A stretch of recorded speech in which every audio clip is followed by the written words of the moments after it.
It's the North London derby. It's the weekend we've all been looking forward to. When the fixture lists come out, you all head towards when is this one going to be? And particularly at the Emirates. We are here back on 12th Man. It's Arsenal Talk. We're going to go through the Arteta press conference reaction and some shock returns which are expected for the North London derby. Please make sure you do me a favour. If you're here in the live chat, big up to you all. If you're here on catch up, please do the same thing as everyone's going to do now, which is hit the like button and of course hit subscribe. Big up to everybody that's here. It's great to see everybody in the house. And yeah, North London derby football's back, people. No more international break. No more having to worry about watching England and trying to get through it.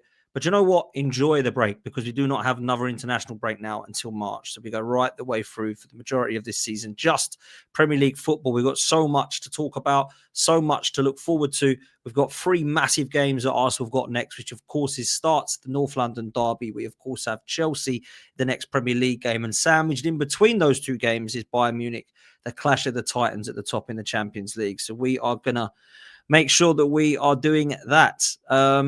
What's this? You app red, Dan, you Russian.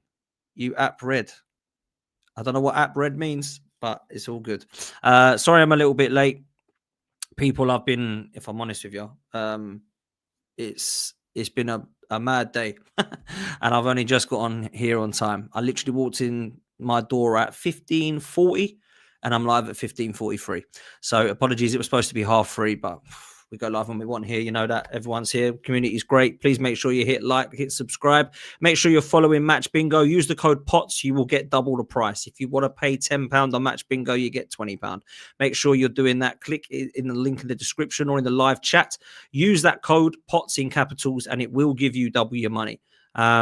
So yeah, make sure you're doing that, people. Look, I've got to be honest with you. This is one that I'm always nervous about. It's like going to the dentist. You just want to get it done and know that everything went all right. I am no different when it comes to the North London derby. And I really want to see us doing well.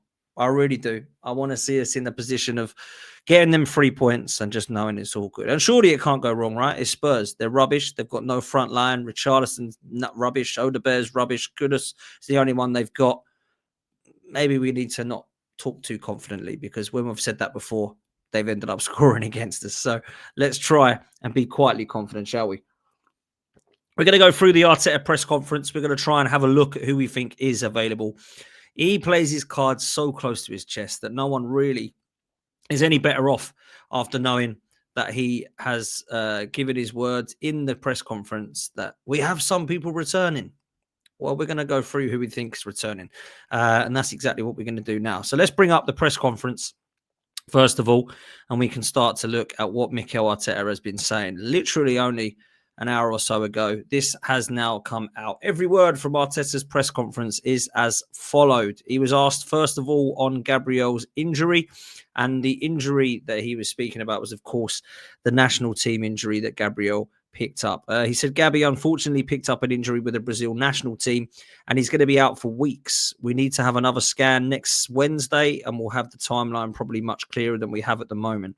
That doesn't sound good. That doesn't sound good. That sounds like he's going to miss quite a lot. I don't know how much of the season Gabriel will lose, but I imagine we'll probably won't see him until the new year now, if I'm honest with you. I'll be amazed if we see him before Christmas. So big blow. Gabriel was out for a while last year. And off the back of a grade 3 hamstring, I probably would have liked to have seen him play less, if I'm honest. Not less in terms of not starting him, but certainly looking after him a bit more and bringing him off. I think he could have probably been brought off a little bit more, looked after a little bit better. I do think that there's that kind of question mark about why do we need to be bringing on Gabriel against Brighton in the Carabao Cup? Do we need to do that? Does he need to start against, who was it, Prague? Really? Like, do we need to be playing him all these games when he's come back off from a grade 3? We've seen Saka get knocks. We've seen Havertz get knocks. It's probably coincidental. Not coincidental to think that Gabriel's probably the next one after coming off of the back of a grade 3 as well. So I probably would have liked to have seen Mikel Arteta look after Gabriel a little bit more. And internationally, I think he probably should have been a bit wiser himself and said, yeah, not for me. I've got a big few games coming up for Arsenal. Probably best I don't play in this one. But it's at the Emirates. It is Brazil and he's the poster boy. So again, who am I to say you can't play this game? Because playing for Brazil is absolutely difficult to say, nah, I don't really fancy that. So yeah, in their country, it seemed as, pretty much you get knighted when you get a cap for Brazil. So it's very, very difficult to say no to that, I can imagine. So that's what I will say. But look, Gabriel's out. It's not the end of the world, but it is frustrating. It is, because he's been one of our best players. Probably has been player of the season. Probably has been player of the last 12 to 18 months that you look at as one of our best defenders. Certainly our best centre half alongside Saliba. So I just got to be honest. I think it will be a blow. I think it will be a miss. But I don't think it'll be much of a blow defensively as offensively. And I never thought I'd say that about a centre-back. Because from corners, you look at Gabriel and you're just thinking, we're going to score. Or he's going to flick it on. Or he's going to win his duel and someone's going to be able to have a chance created because of him. And now that we don't have him at the back or at set pieces, he's going to be a blow. But we do have Declan Rice. But I got to be honest, I'm frustrated that he's out because he's a top quality player. But we should be able to be all right without him because we've got the players now. There's no more of this. I'm not sure we can actually get the guy, fit. I don't think that we're going to be in a position where we've got anyone that can slot in. We have, man. We've got options, which we're going to come on to. He was asked on how much of a blow it is. He said it's clearly a blow because he's our leader in our back line. And to me, it's never a positive thing. The good thing, as you mentioned, is that we have very good options and we need to stand up now and do the job. He was also asked on Calafiori's availability. He said he wasn't available for the international break. He's been carrying a few things and we had to bring him back. He hasn't trained yet. Tomorrow we have another training session. We'll see how he is. Now, Calafiori, I believe, went to the international break with Italy, and Gattuso, the Italian manager, said, I think we need to send him back because he doesn't look fit. It's not fair on him. It's not fair on us. And it's not fair on Arsenal. Big up to him, by the way, because he's the first international manager that's actually had Arsenal's concerns in the back of his mind. But Calafiori obviously wasn't fit enough to go and play for Italy. Is he going to be fit enough? Well, he has a training session tomorrow. Let's see if he gets through that one. If Calafiori gets through that training session tomorrow, there might be an opportunity for him to have a little bit more of a chance of starting. But I think Calafiori and Gabriel missing is going to change that left-hand side completely. And unfortunately for who we're playing, Tottenham's best player is their right winger, Mohamed Kudus. So it's really not ideal, to be fair, but it is what it is. He was asked on long-term absentees. He says, we've put a lot of energy during the international break with all the medical staff as well to try to bring them back as quickly as possible. Tomorrow we have another training session. We'll see how some of them are feeling, whether it's a bit too close for this game or how we feel that we can make a contribution in the game. Tomorrow, we have more clarity. So basically, it is as me and Tom explained yesterday. We will find out more. We will find out nothing more from Arteta today. But there is going to be players back because he does say in a minute that he's not going to tell us. But they are going to be players that are going to be back. Now, I don't know who those players are going to be. A lot of rumours that Madueke and Martinelli and Ødegaard are all pretty close and could be available. Havertz, Gabriel, Jesus, and Gyökeres are the ones that I think have a question mark. But it would not surprise me to see Ødegaard, Madueke, and Martinelli all on the bench. It wouldn't surprise me to see that. It wouldn't surprise me to see Timber and Calafiori starting either, because I think both of them are okay. Timber came off with a cut on his knee. I'm sure he's all right. Calafiori, they believe yesterday and today that he might just be a little bit short, but if he gets through the training session, he'll be okay. So we'll go through the options of what our team could look like in a minute, but let's keep reading on because you might learn something also. He's asked if some of them could be in the squad on Sunday. He said, I'm hopeful that we can make another step tomorrow, but certainly I cannot say. Now, what he actually said there was, are they going to be available tomorrow? Because I listened to it before I came on air. And they said, could some of those individuals be available tomorrow? And he said, yes. And then they said, could you tell us names? And he said, no.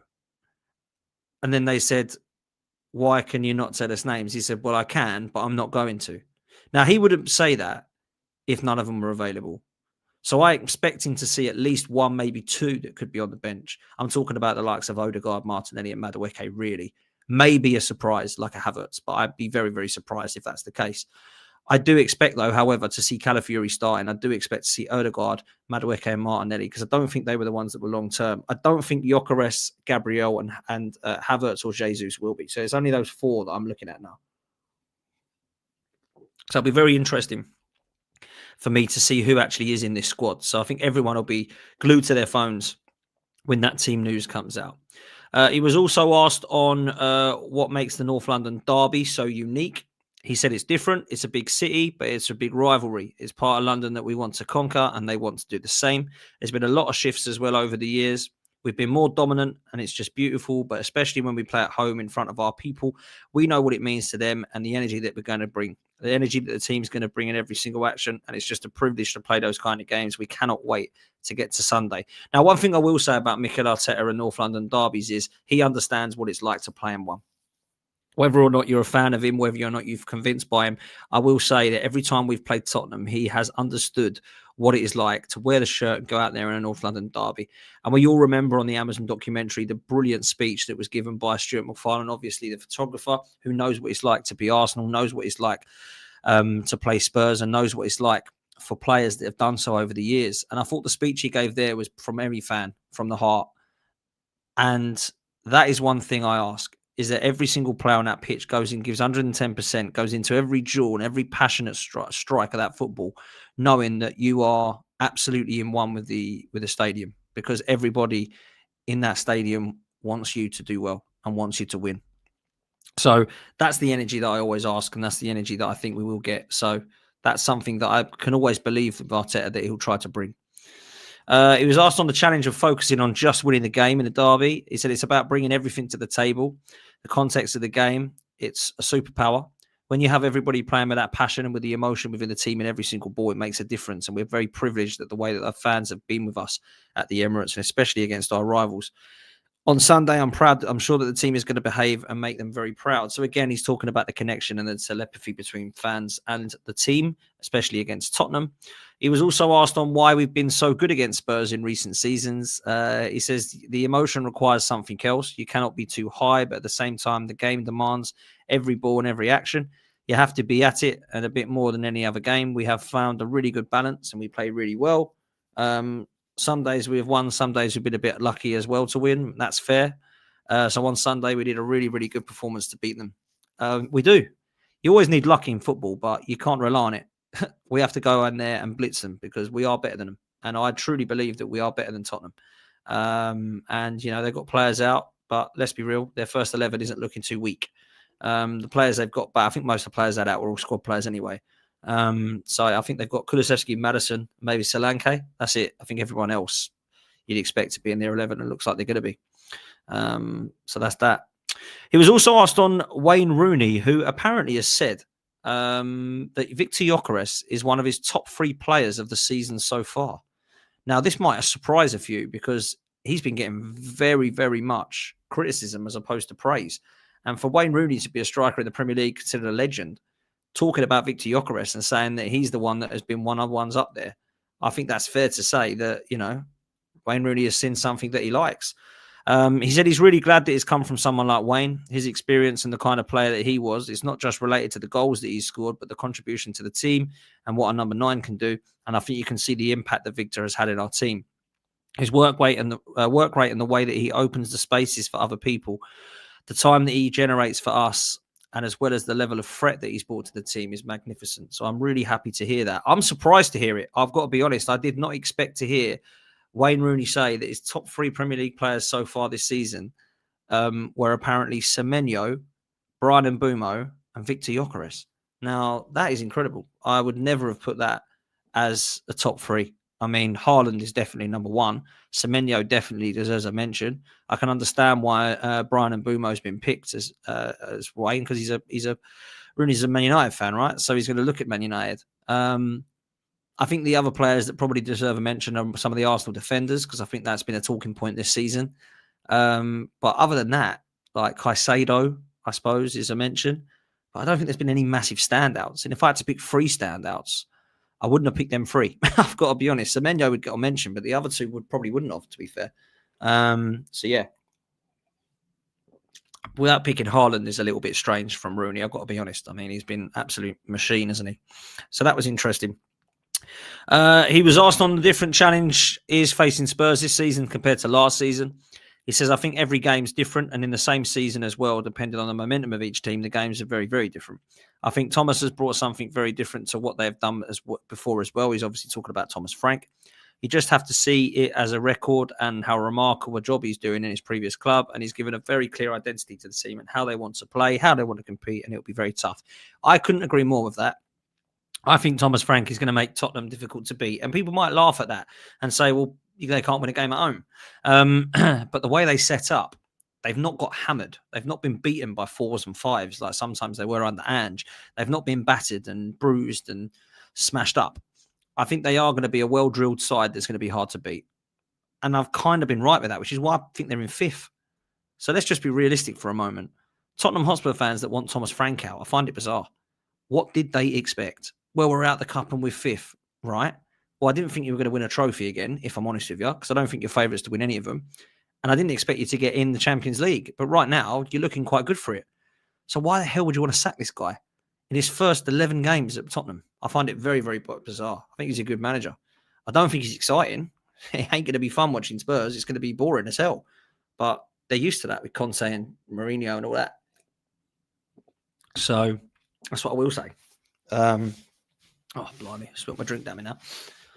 So that's what I will say about Frank. He was asked on if the table has flattered them based on how they've played. He says, I think when you start to be in the part of the season that we're in, you have to really enjoy what you are. And I think they've done a lot of very, very good things. They've set out to win, won in some tough places. And their record away from home has been very impressive as well. So you need to merit that. Nobody gives you anything easy in this league. I don't think the table has flattered anyone. I think the table it just doesn't lie, does it? And I don't think it really means, well, you didn't really deserve to be second because you haven't really played nice football.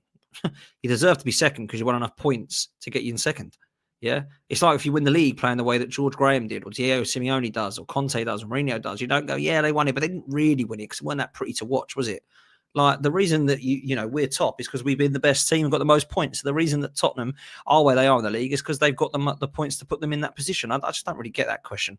I find it bizarre, really. He was asking on Man City coming after us if they win tomorrow night. He said, no, everyone's going to try to win every game, the same as we're going to do it. I agree. When people say, oh, Man City are there, well, so is everyone. They're all chasing us because we're top.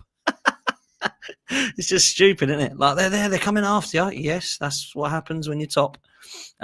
We just have to go game by game and control the things that we can do. We prepare very well tomorrow. And, of course, Sunday we have a beautiful game ahead of us, and that's what we can control. I agree. Great answer.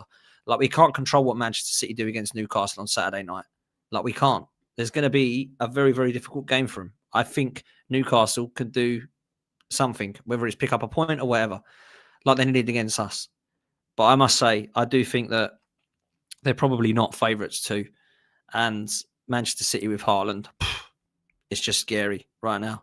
But we can't control it. We've got to do our job. Yeah. No matter what Liverpool and City and Chelsea and United and whoever the hell, whatever they do, we can only do our thing, and that's beat Tottenham on Sunday. So that's where I'm at. He was asked on it being a big opportunity for whoever plays instead of Gabriel. He says, yes, for sure. That's what we're looking for. The good thing is that we have to take our players in different positions over a very heavy season, and whoever plays is going to be ready to do that. Now, there's options, and we'll go into that in a minute, about what that back line might look like. But I truly believe Mikel Arteta will go with what I'm going to suggest and try and predict anyway. He's asked on how to prepare for 3 big games coming up in a short space of time. Now, this is interesting because I know he's going to have to rotate, but he didn't really give much away there. We've got Spurs, then Bayern Munich a few days later, and then, of course, Chelsea. He said, well, we knew the preparation and the international break. That's true. We knew that it was coming.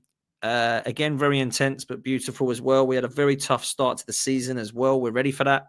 And now have everybody healthy, or most of them healthy, which is a key thing, obviously. So that's quite key there. That's quite big. That's a big hint that he believes he's pretty much at fully fitness now with the squad. It's a couple of doubts, but they're not far away. And then again, getting the rhythm, start to generate momentum in a really good moment. We need to continue to do that game by game because the games are going to be very thick and fast, and we need to be ready, and everybody has to be at it. So I do think that these 3 games coming up, he's quite confident that he's got a squad that's able to compete with all 3 games. And we need to. I don't care if he starts the strongest 11 and takes 4-5 off. Starts the strongest 11, takes 4-5 off. Starts the first 11, takes 4-5 off in all 3 games. Or if in the Bayern Munich game he thinks he needs to rotate completely and make wholesale changes, so be it if it means we beat Chelsea. What I don't want him to do is play our best, strongest side, collapse, and then we don't get across the line in those games. What I also don't want him to do is to make too many changes and throw one completely away, lose momentum, and then drop points to Chelsea. So it's going to be a massive 3 games this week. Absolutely massive 3 games. So let's see what he does. He was asked on if so many injuries are taking away the quality of the game. He says injuries are a part of football. I agree. Obviously, the demands that those players have in the way that the schedule is, and there's more demands than ever, probably is going to bring some more injuries, but we'll try to avoid that as much as possible. You can see that in many clubs, even in different countries as well, we're going to have to live with that. And I actually do agree. I think that although Arteta has been to blame for a lot of Arsenal's injuries in the last 12 months, I do look around and think, well, everyone's got 7 to 8 injuries in their team. There's not one team, I don't think, in the Premier League that hasn't got a minimum of between 4 to 8 injuries. And that has got to be the amount of games they're playing as well, for sure. He was asked on how Gabriel Jesus is getting on in his rehab. He says, very good. He's doing everything with the team at the moment. And for the almost last 2 weeks, we're going to give him some exposure as well internally, which I imagine means he'll play some youth games and some behind closed door games and stuff like that. That will get his fitness up. But he looks really good in training and he's going to be a big addition to the team. I actually think Gabriel Jesus can do a job for Arsenal if he's fit. My problem is Gabriel Jesus is never fit. And it frustrates me because if he was fit, I think we'd have a really good chance of having a player there that can come in and give some of them a bit of rotation. But unfortunately, we're not having that at the moment, which is frustrating for him. And he has been a bit of a flop at Arsenal, really. £50 million and he's hardly been fit. A bit of a frustration. He was asked on the advice that he'd give to Eze ahead of his first North London derby. He said, I'm not going to give him any advice that's anything special, nothing different to any other player, but he's very happy that he's with us. Over the years, he'd many options to go to different places, and in the end, he was allowed to leave, and he chose to come here, which I'm very, very happy and proud of. It's going to be a game that I can't wait for him to experience because it's very special. Now, I'll add to that. I think Gabriel Jesus is one that we will be absolutely eyes of a hawk on because he does turn up in big moments. He does go into big games. He scored against Palace, scored for Palace in the FA Cup and semi-final. I think that, scoring against Palace and actually turning up in big games, this is going to be a big game for him. This is going to be a big moment for Eze. A lot of Tottenham fans are looking at Eze going, you should have come to us. He's got to go and prove why he didn't go to them and why he stick with us. That's what I will say. So that's kind of where I'm at. He was asked on his record in the North London derby as a player or manager. He said he's trying to prepare as well as possible. And of course, trying to perform during the game and trying to be better than the opposition. I mean, that's a pretty simple answer, really. He was asked on Saka's contract situation because there's rumours that Saka's going to sign a 3-year deal and it's going to be on $300,000 a week. It might be a 5-year deal. I don't know, actually. I think it's a 5-year, actually, as it goes. Yeah, it is. He's going to be on a hell of a lot of money. He says, well, what I'm very aware of is that he wants to continue with us. He's very happy that he's in the place that he wants to continue to be and achieve everything that we want to achieve together. And when that happens and how it happens, I leave that to him and the club. Now, I think Saka's going to sign. And if I'm honest with you, he's the one that I knew was probably going to sign. I didn't really have any faith, I didn't have zero faith, or I had quite a lot of reassurance that he probably was going to stay and sign with Arsenal. Now, Saliba was the only one, and Gabriel and the Saudi links were there. When they both signed, I knew Saka would probably follow. And it looks like they're going to look at Timber, Raya, Rice, a few others as well. So it's good. It's what's needed. And do you remember what we had a few years ago? We'd let them all run down to like the last 2 years. And it's like, what are these people doing at board level? What are they doing? Crazy. That's where it is. So that's the way that I see it. Then we go to the next part, which is ongoing until March with no more international breaks. We have a lot of work to do until that point. Again, go game by game, put the focus in the present, the things that we can do and we can control, try to improve every single day, try to be a better team. We'll have different videos, different kinds of oppositions, and we'll have different resources available. So he's talking on, how we're going to keep going now without international breaks, but I don't want any more international breaks. That's for sure. I really don't. He was asked on what it was like during the time when we were trying to sign Eze. He says he doesn't know. At the end of the day, there are 3 different parties. My feeling when I spoke to him was that he wanted to join. It's all about timing in football, which is something very difficult to predict. And maybe it doesn't work, but I'm very glad that it did work. It worked in a great way. I'm very happy with what he's doing and what he can do for the club and the team. And it's just the start of the journey. So he's happy, of course, with Eberechi Eze. And I think he's got a massive game ahead of him on Sunday. I really do.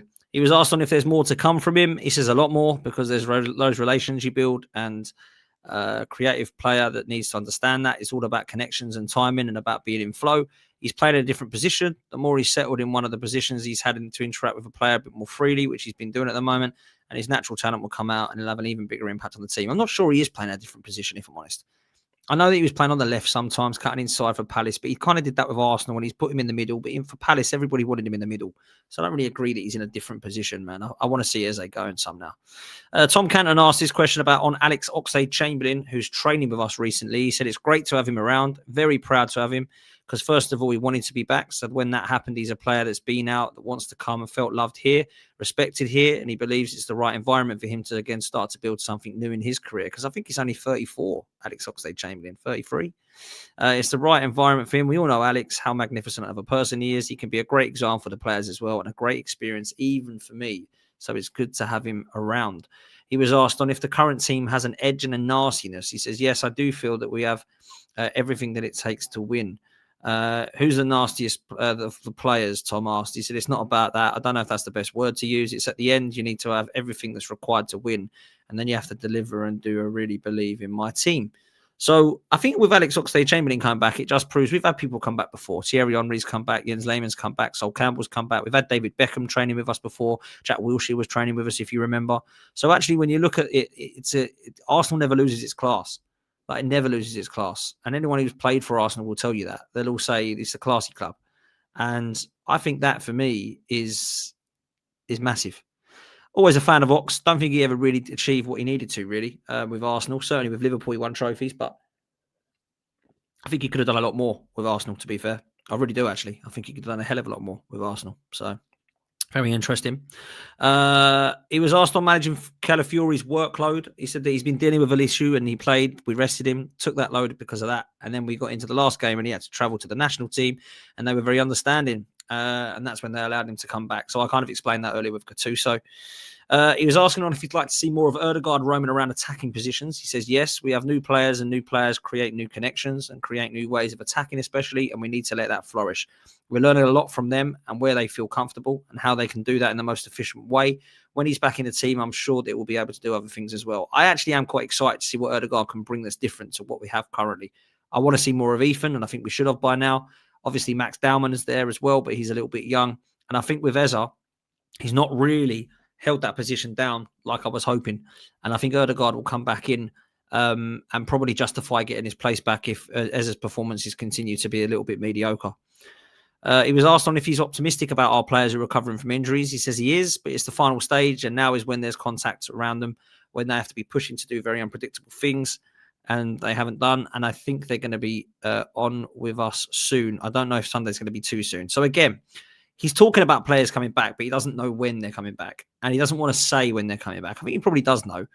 But for me, when you look at it, he kind of agrees that there's going to be players back at the weekend, I think. Make sure you do me a favor, people. Make sure you hit the like button. We haven't got anywhere near enough people liking the stream at the moment. We've got... how many likes? 67. Let's easily get up to 120 for these people. Let's double that now. We've easily, we nearly got 300 in here. Let's get this up to 150, let's say. So hit the like button if you haven't done so already, and let's make sure that you hit subscribe. We've hit 55.6 now, so let's get up to 56k as soon as possible, and the big 6-0 when we can, very, very soon. He said, is he optimistic about our players recovering from injuries? He doesn't know if Sunday's going to be too soon. So he does know that there's going to be players coming back, but he can't really or doesn't want to tell us exactly who and exactly when they're coming back. So that's going to be an interesting one. He's asked if there's any one player that can replace Gabriel in his partnership with Saliba. He says no. Every player brings specific qualities, and Gabby's his leadership, presence, and the love that he has to defend. He also talks about him wanting to transmit as well his body language to other players. We have to do it and we have to spread that. People will step up. We've done it in the past many, many times. We played last year, the biggest and most prominent part of the season, without him as well, unfortunately, and the team was able to cope with that. Well, I would say we're able to cope with that because of Kivior, but realistically, you want Gabriel. You want Gabriel for sure. He asked on how he rates Zubimendi among the best midfielders in the world. He says, my players are the best. To compare him with other players, I don't think it's fair. I think each player has his own qualities, and I think the impact of Zubi on the team is unquestionable. I think what he's doing and what he's doing so early in his career here is very, very impressive, and what's what we need. Players at that level playing that consistently and helping the team is going to be very positive for the team and the results of the team. I actually like Zubimendi's performances of late. I know some people have questioned it and some have suggested that he's not the upgrade on Thomas Partey, but I've got to be honest, I've really liked Zubimendi, if I'm honest. I think he's been excellent. I think he's been really good for us. And to be fair, I don't really believe that we should be questioning Zubimendi as a footballer too much right now. There's definitely parts of his game that can improve. And there's definitely parts of his game that I would suggest that we, upgrade upon and look at alongside him. But I do think he's been pretty good. I've got to be honest. Big up to everyone who's come over from Curtis Shaw TV. Curtis, you're a legend, bro. Thank you so much for the raid, bro. We'll try and do something next week after the derby, mate, and have a chat. Big up to you and big up to everyone who's coming over. Make sure you hit like. Make sure you hit subscribe, people. There's nearly 500 of you in here now. So let's hit the like and subscribe button and try and get the channel to 60,000 subscribers, which is our next target. Big up to everyone that's come over. Big up to Curtis. Make sure you're following Curtis Shaw TV. On if he should be in the Spain team at the World Cup next summer. Some of these questions are bizarre, man. That's for the manager to decide. Hopefully he'll do well, so well here that he will have a great chance. I just don't know why they're asking him that. It's not his decision, is it? He was then asked a question on Ben White, which I think is a very good question, because where has Ben White gone? Like, the Ben White we knew and recognised has not really been seen for quite some time. And I do wonder what's gone on with him. He definitely has had a setback in his career, injury-wise. And I think Mikel Arteta probably did play him again a little bit too much. But he said we had that period, and after now, I think he's in a much better period. Now we have to pick players in relation to the opponent and the game and the best combination that we think. He needs to continue to train very hard and wait for his opportunity, because it's going to happen, which basically means stay patient, keep training. You are going to get game time. Let's be real. He's going to get game time, and he needs game time. Ben White overlapping with Saka, it was great to see. Now, don't get me wrong, Timber has been absolutely outstanding and by far better than Ben White. But Ben White's a really interesting one for me, because I do look at him and think, you've got so much to offer still. And I just don't see the same player, because the injuries have killed him. And I'm hoping that we can get him back to full fitness, because I think he's got a big part to play. I really do. So that'll be interesting. He was also asked if he still has trust in his ability. He says yes, but now he needs to do it when he plays and proves that, like any other player, that's the test and that's the level. Jurriën Timber's been incredible as well this season. We know the level of Ben and how incredible he can be for the team. So that's it. Everybody will have options. I've got to be honest. I think with Jurriën Timber, he deserves to play. He's easily been the best. Like, he's easily been the best, right? There's not even a debate about whether he's better than White. He is. He's a better fullback than White. I think he's as good at everything that Ben White does, but he offers more athleticism. He offers more one-on-one defending. I actually think he's just a better duel winner. Ben White might be better going forward and overlapping, but we're seeing more of that from Jurriën Timber. So I just don't think that he is anywhere near the level of Ben White. But Ben White's a very good player. He was asked on his reaction to Kieran Tierney's recent goal for Scotland. He says, very happy for him, very happy for the Scottish people as well, because I lived there for 2 years, had an amazing experience, fell in love with their passion and how they treat people. So I'm very happy for the country. And do you know what? Big up to Kieran Tierney as well, because he was absolutely brilliant. And that game, fair play. I wanted to see him do well, and that's exactly what he did. So that's kind of where I'm at. Look, I'm a big fan of this game for a number of reasons, but it doesn't stop me getting a little bit nervous. And there's a lot of things that we can do in relation to this team news. So let's talk about what we think that he's going to go with, what I think he probably will go with, and what the options are that he's got there, because there are definitely some options, that's for sure. So let's bring up the tactics board. I do feel like this is what he's going to go with. Raya, Timber, Saliba, Mosquera, who I think will come in for Gabriel, Calafiori, who will start because I think he will be fit, Rice, Zubimendi, and Eza, because Erdegaard I don't think will be ready, Trossard and Saka, because I don't think Martinelli and Madueke will be quite ready, and then Marino up top, because I think Gyökeres will probably remain out. If not, he'll be on the bench. That's what I think the starting 11 will be. I don't know that there's anyone that can massively disagree with that and think, what the hell is he doing? What the hell is he doing? There's other options, though. This is not what I know is going to happen, and I truly, most of the time, do get it wrong. However, this is what I think I would probably be looking at if it was me. I like the fact that Mosquera can come in already at Anfield. I know he made a mistake at St. James Park, but actually every time he's played so far, he hasn't really put a foot wrong. He's come in and he'll slot alongside, and he's a very calming, composed centre-half. He's not a rash defender. He's one that I think will complement Saliba. Both of them together are quite calming and quite composed, which I think is what you need. With Calafiori and Nkapie, they both roam forward. So I like the fact that this is quite a steady back four, that all four of them can defend. One-on-one defending is pretty good. That's what I think it will probably be, but I could be wrong. Now, some people are saying, let's not do that, and let's bring in Nkapie because he is like a Thomas Vermaelen, aggressive. He's a bit of a Romero-type defender who can actually go all out. Now, the problem I've got with this is I don't think that these two on this left-hand side have the discipline to remain. Now, what I mean by that is Calafiori is a bit of a roamer and Nkapie is a bit of a roamer. The problem you're going to have with that, right, is you're going to have, let's put him there, Kudus, who's going to have the chance to have a nice time down this right-hand side if we're playing both of them. What we need is Nkapie to stay there and Calafiori to be disciplined, basically doing this. Now, I've not got a problem with Calafiori doing that because he's been doing it most of the season, but is Nkapie going to be able to remain disciplined? Because he does like to be that left kind of side player who comes forward with the ball. That's why I'd go with Mosquera. Now, the other option you've got is if you do want to play Calafiori, but you bring him into the centre-back position, you can then bring on someone who knows what it's like to play in a derby and have, of course, Miles Lewis-Skelly there. And therefore, you've got, again, someone who likes to drift inside and drive forward with the ball. But you've also got Calafiori who has to remain disciplined. The only reason I think that what he'll do is go with Mosquera is because of that. I think Mosquera will remain a hell of a lot more disciplined. And that's what I think he probably needs and probably wants. Now, I'm not saying that we need to against Tottenham because they're unbelievable. But I do think that we've got a real chance to see this lineup. That's what I think it will be.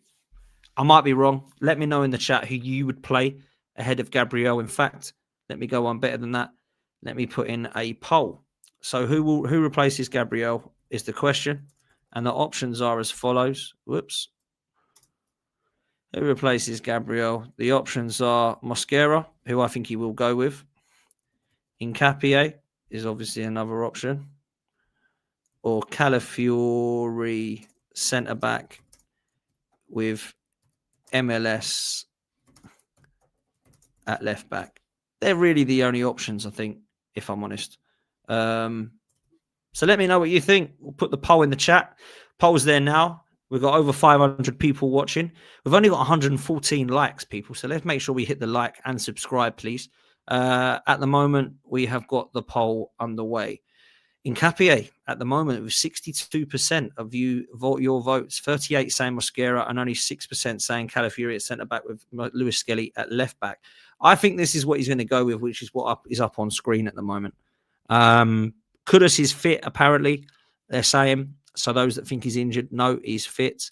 The Tottenham team, I'm being told, is probably going to be similar to Vicario in goal, Porro at right back, Udogie at left back, I think ahead of Spence, from what I'm understanding Tottenham fans are saying. Van der Ven and Romero. They're looking at Paulinho in the middle with Bentancur and Xavi Simons. Kudus at right wing, left wing Odegaard, and through the middle will be Richarlison. So I think that's probably what going to happen. This is the team that I think we're going to go with. We don't have Gyökeres fit, we don't believe, so he won't play. I don't think Martinelli and Madueke are going to be fit enough to start. They'll probably be on the bench, if at all. Havertz, I've not heard anything from. I don't think he's fit. Jesus, not ready yet. Gabriel, definitely out. Calafiori, probably fit enough to play, we believe, unless he has a setback tomorrow when he trains. Odegaard, big question mark, but potentially. But if he does, he'll be on the bench. So I do think this 11 will start. I really do. I think this will be the 11. That's where I'm at. I don't know what you guys think. Let me know in the chat what your 11 would be. In the poll at the moment, we have got, of course, who replaces Gabriel. and 58% of you want Nketiah. Now, I appreciate where you're coming from because Nketiah is naturally left-footed. So he's a left-sided centre-back, which is, let's be real, usually and previously what Mikel Arteta has gone with, which is the left-footed centre-half to replace Gabriel when you've got the right foot of Saliba. But actually, I do feel there's an opportunity to see Mosquera come in because he's just been trusted more. And in a big game at Anfield, you can definitely play at home at the Emirates against Tottenham in the North London derby. At St James Park, I know he made a mistake for the corner, but let's be real, it was basically a pass back. It wasn't like he put it in his net or something. It wasn't a shocker. Yeah, it was disappointing. Nketiah's been good, and in fact, he's been really good. I've liked him a lot. A lot of people want to see Lewis-Skelly ahead of Calafiori. I don't think that's going to happen if Calafiori's fit. The only way you'll see Lewis-Skelly is if Calafiori's not fit. But I also think that Lewis-Skelly is a sub that can be brought on. And he's one that can be brought on in the middle or at left back. Ethan Nwaneri, I imagine, will be on the bench. We've still got Max Dowman. If Madueke and Martinelli and Ødegaard all are fit, then they will be on the bench and there'll be options to bring on. And Martinelli can be utilised down the middle if we're not sure about Marino and Gyökeres isn't quite fit enough. Ødegaard can be brought on for half an hour to give him some legs and to try and give a little bit of creativity and thread some balls through. Ødegaard through to Martinelli would be quite good. So I think there's options tomorrow. I think there will be a couple of players that will be coming onto the bench that will be quite happy looking at. So that's kind of where I'm at, really. But let me know what you think. For the game itself, the first goal is massive for me. Because if Tottenham score the first goal, they're going to sit back and make it hard for us. If Arsenal get the first goal, there's an opportunity for us to actually go and make it 2 or 3. But if Tottenham score, they're not going to try and get the second or third. They're going to try and see out the game and go, right, do you know what? Let's just try and take 1-0. And if it's 1-1, we'll take that as well. So I've got to be real. I think the first goal is massive. I do think they're going to score. And it's not because they're elite strike force, because they haven't got one. It's just because I feel like in a derby, it will be close. I think Arsenal win this game 2-1. I'm not looking at Arsenal's set pieces this time. I'm looking at Arsenal's all-round game. I'm looking at Arsenal to show that they can score goals from open play like we did at Sunderland again. I'm looking at how we can get Trossard and Saka firing. I'm looking at how Eze can throw some creativity. I'm looking at how Marino can not just be an aerial threat, but actually link up play a little bit better. I'm also looking at that double pivot of Rice and Zubimendi and thinking that it needs to and should dominate that midfield. Rice with the engine, Zubimendi with the line-breaking passes. And I'm looking for Mosquera, if it is him, to step in and actually have a good performance, not just do a job. I'm thinking, let's make you one of the reasons that we are taking the 3 points that we so badly need, because Mosquera's come in and showed that we don't miss Gabriel. That's what I'm looking for at the weekend. And I think they're all going to be massively important. Raya needs a good game. We know how pivotal Timber and Calafiori have both been for Arsenal at fullback. We know what Saliba is about. He knows what it's like to play in a North London derby and has done for 3-4 years now. Same as Declan Rice, who has been outperforming everybody in midfield of the last couple of months. You've got Zubimendi, who's really impressed me with his kind of partnership. And then obviously you've got Eze, who probably does need to pick up his game a little bit. Now he has contributed, Eze. It's not like Eze's not been in the game for ages. He has set up goals for Martinelli and Gyökeres and scored a couple himself. But I look at what Eze could do and at what he should be doing, and it is a lot more. Then I look, of course, at the likes of Saka, who always needs to be seen as a massive threat in this game and always needs to have the pressure to have a good game, in my opinion, because he's one of our best players. Trossard's been great for us, and you could probably argue that Trossard's been one of our best attackers this season. He needs a good game. And Marino up top, he's doing a good job at the moment. What I need to see from Arsenal is a performance that we're proud of, that we can walk away going, do you know what? We're in a really good place, and we're going to continue to be. Now, the last thing I'll say before I close is this. We need to play Bayern Munich and Chelsea, and we need to win them both. Now, I want to beat Bayern Munich, and I want to beat Chelsea and Spurs, but I want to beat Spurs and Chelsea more than I do Bayern Munich. Now, it doesn't mean I want to lose this game and chuck it. What I am saying is if we had to utilise players to rotate or rest in one of those 3 games, it has to be Bayern. We lose against Bayern, who cares, people? We've got 4 wins. We would just win the other 3 games against Bruges, Inter Milan and Kairat. Now, even if we don't beat Inter Milan and we draw but win the other 2, we're going through the top 8. You need, I think, between 16 and 20 points to get into this top 8. Now, if we are to beat Kairat and Bruges, we finish on 18 points, even if we lose to Inter Milan and Bayern Munich. So it isn't vital that we beat Bayern Munich. It's great if we do, and I think it'd be brilliant if we can take something away from it and not get anyone injured. What I don't want to do is go full pelt in these 3 games, and then we've got no players for Brentford or Villa, and we ended up losing them because it's killed us in the last 3 games. We have to be clever with this. Bring off your 5 most important players if it's 2-0 against Spurs with the last 20 minutes to go. Bring them off. Bring off Rice. Bring off Saliba. Bring off Saka. Bring off these guys. And then do the same against Chelsea. But against Bayern, there's no problem with playing Madueke or Martinelli if they're back, Ødegaard if they're back. There's no problem with giving them some minutes. There's no problem with rotating a little bit. Don't make the 15 sort of wholesale changes across 2 games. But make 4 or 5 changes. Keep people fresh and fit because we're going to need them. We're going to need them. But look, we can only concentrate on Sunday first. Let me know your score predictions in the chat. Jay, big up to you, bruv, since I think we win 3-1. Fair enough, mate. I think that's a good shout. I've gone 2-1 myself. 3-1 says Ash. Again, another victory for Arsenal. Mum says 2-0. Mohammed says 3-1 Arsenal. Ryan says 3-1 Arsenal. Let me know what you guys think in the chat as well. Because, you know, I'm going 2-1 for the pure fact that I think it will be close. That's what I'm going with. Shaitanya says 2-1. Steve-O says 4-1. Priyan says 2-0. Terry says 2-0.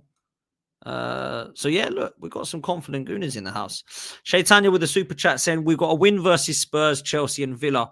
They're crucial for the title. Bayern Munich draw won't be the worst thing. Yeah, no, I agree with you, Chaitanya. If we had to drop points in one, it's the Champions League game for me, not the Premier League games.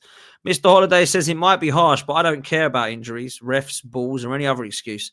You had investment, learn to manage the squad better, no excuses. I actually agree with you, Mr. Holiday. I actually agree with you. I don't want to hear referees, Oliver didn't let us win the game. I don't want to hear red card destroyed the game for us. I don't want to hear injuries killed us. I don't want to hear we haven't got a squad that can compete. None of this madness. Beat Spurs, beat Chelsea, and go into Brentford and Villa believing that we've got a good chance, because that for me means that we're going to be right up there with the Premier League title. That's where I'm at. We've got a Spurs fan who believes it will be 2-2. Big up to you, bruv. Thanks for watching, mate. Appreciate that. Emmanuel says 2-1. We must nick a win and run. Nobody's easy in the Prem this season. I totally agree. Boston, big up to you, bruv. Says 3-0. Geordie says 7-1 Arsenal. In your dreams, bruv. Powell says 4-1. We got 2-1 from Anthony for Spurs. Big up to you, though, bro. Tim says 5-0 Spurs. 3-0 Spurs. You're getting battered. We've got quite a few Spurs fans in here now. So let's see, man. If you believe you're good enough, there's a lot of talk from George yesterday on the stream. We're going to beat Tottenham. Tottenham. We're going to beat Arsenal. You know, we're going to school them. So let's see what they do. But look, people, we're going to get out of here. Make sure you do me a favor. Please hit the like button and please hit subscribe. They're the only 2 things I ask. They're free to do. They don't cost you a penny. So please make sure that you do that. I would much appreciate that. If you also could follow both of today's sponsors. In the live chat, there is a link. If you use the code POTS, which is my surname, you will get a discount. You will also manage to get, if you put £5 in, £10 worth, £10 in, £20 worth, it will double your money using that code POTS. Enjoy Match Bingo and make sure that you do go and win some money. So make sure that you do that. It's in the live chat now and in the description. Everybody needs to have downloaded Match Bingo by now. And of course, OK Jerseys. Make sure that you're showing them some love as well. The code is 12man. You'll get 8% off. So make sure you go and do that, please, and show some love to them. I've got my R9 from 2002 with 9 Ronaldo on the back. I've also got my Zidane France 98 one with 10 Zidane on the back. So do go and show some love, people. We are going to send you over to Northside now. So Northside is at the moment chatting all things Arsenal. So go and show him some love. And he's reacting to the injury news as well. So we'll see you next time. We're out of here, people.